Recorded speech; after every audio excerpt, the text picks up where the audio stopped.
সুপ্রভাত বন্ধুরা, আজ হলো ২৬শে ফেব্রুয়ারি বৃহস্পতিবার। আজকের বরাক উপত্যকা সহ সমগ্র আসামের খবরগুলি হলো ৯০ থেকে ৯৫ কেন্দ্রে বিরোধী নেই এনডিএ, অপ্রতিরোধ্য। মুখ্যমন্ত্রী ডক্টর হিমন্ত বিশ্ব শর্মা। অষ্টম বেতন কমিশন গঠন করল অসম সরকার, নেতৃত্বে সুভাষচন্দ্র। ভারত ফিলিপিন মৈত্র গোষ্ঠীর চেয়ারম্যান মনোনীত গৌরব গগৈ। জুবিন মামলায় আলোচনা করলেই ফাস্ট ট্র্যাক আদালতের সিদ্ধান্ত, মুখ্যমন্ত্রী ডক্টর হিমন্ত বিশ্ব শর্মা। বুকাজানে ৩৫০ কোটি ব্যয়ে সৈনিক স্কুল ঘোষণা মুখ্যমন্ত্রী। মাইজগাম ইন্ডাস্ট্রিয়াল পার্কের শিলান্যাস করে সমালোচকদের মুখ্যম জবাব মিশন রঞ্জন দাসের। সংখ্যালঘু অধ্যুষিত আসনগুলোতে পরকে বিজেপিকে সাহায্য করছে কংগ্রেস, রফিকুল। সীমান্ত গেসা বালিপোলা থেকে উধাও ২১ বছরের তরুণী, চাঞ্চল্য এলাকায়। তাহলে বিস্তারিত খবরে যাওয়ার আগে এখনই চ্যানেলটি সাবস্ক্রাইব করুন এবং পাশে থাকা বেল আইকনটি বাজিয়ে রাখুন, যাহাতে সমস্ত খবরগুলি সবার আগে আপনার কাছে পৌঁছাতে পারে। এখন শুনুন আজকের খবরগুলির বিস্তারিত। ৯০ থেকে ৯৫ কেন্দ্রে বিরোধী নেই এনডিএ, অপ্রতিরোধ্য। মুখ্যমন্ত্রী ডক্টর হিমন্ত বিশ্ব শর্মা। টানা তৃতীয়বারের জন্য সরকার গঠন করবে বিজেপি, যে কেউ আটকাতে পারবে না, তা নিয়ে বেশ আত্মবিশ্বাসী মুখ্যমন্ত্রী হিমন্ত বিশ্ব শর্মা। এমনকি ১২৬টির মধ্যে ৯০ থেকে ৯৫টি আসনে এনডিএ যে অপ্রতিরোধ্য তা স্পষ্ট জানালেন মুখ্যমন্ত্রী। মঙ্গলবার মরিয়নিতে দাঁড়িয়ে সাংবাদিকদের মুখ্যমন্ত্রী বলেন, বিরোধীর মিত্রতা নিয়ে আমার কোনো আগ্রহ নেই। কংগ্রেস রাজ্য দলের মধ্যে মিত্রতা হলেও বিজেপির নেতৃত্বে সরকার হবে। এমনিতেই সরকার গঠনে বিজেপিকে কেউ আটকাতে পারবে না, কারণ ৯০ থেকে ৯৫টি বিরোধী নেই। তিনি বলেন, বিরোধী দলগুলির মধ্যে কার সঙ্গে কতটি আসন সমঝোতা হয়েছে তা নিয়ে কোনো আগ্রহ নেই, জানার চেষ্টাও করি না। আসন সমঝোতা নিয়ে বিজেপির সঙ্গে মিত্র দলগুলোর আলোচনা চলছে এবং নির্বাচনের দিন তারিখ ঘোষণার আগেই মিত্রতার পূর্ব শেষ করা হবে। বিরোধীর কোনো চেষ্টা সফল হবে না, সরকার হবে বিজেপির নেতৃত্বেই, কারণ জনগণ বিজেপির সঙ্গে রয়েছেন।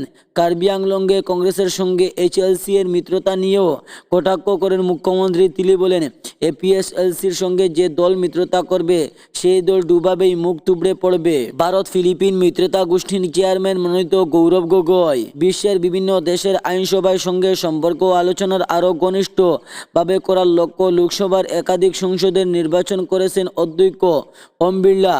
ভারত ইতিমধ্যে ৬০টি দেশের সঙ্গে সংসদীয় বন্ধুত্ব করেছে। সেই কূটনৈতিক বন্ধুত্বের সেতু হচ্ছেন সংসদরা। তালিকায় নাম রয়েছেন অসম প্রদেশ কংগ্রেস সভাপতি তথা যোরহাটের সংসদ গৌরব গগৈ। তাকে ভারত ফিলিপিন সংসদের মৈত্র গোষ্ঠীর চেয়ারম্যান হিসাবে নিয়োগ করা হয়েছে। বুকাজন ৩৫০ কোটি ব্যয়ে সৈনিক স্কুল ঘোষণা মুখ্যমন্ত্রীর। প্রধানমন্ত্রী নরেন্দ্র মোদী মহিলাদের আর্থিক উন্নয়ন উদ্যমিতার ক্ষেত্রে এগিয়ে নিয়ে যাওয়া লাখপতি দিদি হিসাবে গড়ে তোলার লক্ষ্যে মহিলা উদ্যমিতা অভিযানের অধীনে আত্মসহায়ক গোষ্ঠীর মহিলাদের মধ্যে মঙ্গলবার বুকাজন বিধানসভা এলাকায় মুখ্যমন্ত্রী হিমন্ত বিশ্ব শর্মা উপস্থিতিতে ১০,০০০ টাকা করে চেক বন্টন করা হয়। সরিয়াজন সঞ্চালক খেলার মাঠে আয়োজিত এই অনুষ্ঠানে বুকাজন বিধানসভা আসনে মোট ১৭,৩৯৮ জন আত্মসহায়ক গোষ্ঠীর মহিলাদের মধ্যে এই চেক বন্টন হয়। মাইজগামে ইন্ডাস্ট্রিয়াল পার্কের শিলান্যাস করে সমালোচকদের মুখ্যম জবাব মিশন রঞ্জন দাসের। রাজ্য শিল্প উদ্যোগ নিগম এবং রাজ্য পরিবহন নিগমের চেয়ারম্যান হিসেবে আমার দায়িত্ব নিয়ে অনেকেই সামাজিক মাধ্যমে প্রশ্ন তুলেছেন, বিভিন্নভাবে সমালোচনা করেছেন। তবে ৮ কোটি টাকা ব্যয়ে মাইজগ্রাম ইন্ডাস্ট্রিয়াল পার্কের অনুমোদন এবং ৪৭ লক্ষ ব্যয়ে এএসটিএস স্ট্যান্ডকে সাজিয়ে তোলার সরকারি অনুমোদন লাভের মধ্যে দিয়ে সমালোচকদের প্রত্যুত্তর দিয়েছি। মঙ্গলবার মাইজগামে ইন্ডাস্ট্রিয়াল পার্কের বাজারে শিলান্যাস অনুষ্ঠানে যোগদান করে একথা বলেন রাজ্যসভার প্রাক্তন সাংসদ মিশন রঞ্জন দাস। এদিন শ্রীভূমি শহর সংলগ্ন মাইজগাম ইন্ডাস্ট্রিয়াল পার্কের কাজের শিলান্যাস করেন তিনি। সংখ্যালঘু অধ্যুষিত আসনগুলোতে পরোক্ষ বিজেপিকে সাহায্য করছে কংগ্রেস, রফিকুল। ক্ষমতাসীন বিজেপি এবং কংগ্রেস উভয় দলই মেরুকরণের উপর জোর দিচ্ছে, যেখানে কংগ্রেস অসমে একটি বিশ্বাসযোগ্য বিরোধী শক্তি হিসাবে আবির্ভূত হতে ব্যর্থ হয়েছে। All India United Democratic front AIDF এর বিধায়ক রফিকুল ইসলাম মঙ্গলবার সংবাদ মাধ্যমের সঙ্গে কথা বলার সময় উপরোক্ত মন্তব্য করেন।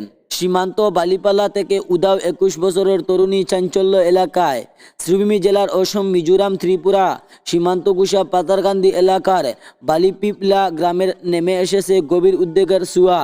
নিখোঁজের 8 দিন পেরিয়ে গেলেও এখনও পর্যন্ত সন্ধান মেলেনি বছর 21-এর তরুণ দেবশ্রী দাসের। পরিবারের একমাত্র কন্যাকে হঠাৎ হারিয়ে চরম উৎকণ্ঠ ও দুশ্চিন্তার মধ্যে দিন কাটাচ্ছেন তার বাবা মুকুল দাস ও পরিবারের অন্যান্য সদস্যরা। পরিবারের সূত্রে জানা গেছে, গত 16 ফেব্রুয়ারি ভোর আনুমানিক 5টা নাগাদ দেবশ্রী নিজ বাড়ি থেকে বেরিয়ে যায়। এরপর থেকে তার কোনো খোঁজ পাওয়া যায়নি। প্রতিদিন মতো ভোরের বের হলেও দীর্ঘ সময় বাড়ি না ফেরায় পরিবারের সন্দেহ হয়। এরপর শুরু হয় খোঁজাখুঁজি। আত্মীয় স্বজন, প্রতিবেশী ও পরিচিতদের বাড়িতে খোঁজ নেওয়া হয়। এমনকি সম্ভাব্য বিভিন্ন স্থানে গিয়েও সন্ধান করার চেষ্টা করেন মুকুল দাস, কিন্তু সব প্রচেষ্টাই ব্যর্থ হয়ে অবশেষে অসহায় বাবা স্থানীয় প্রশাসনের দ্বারস্থ হন। তিনি বাজারিছড়া থানার অধীনে নাগারা পেট্রোল পোস্টে একটি নিখোঁজ সংক্রান্ত এজাহার দায়ের করেন।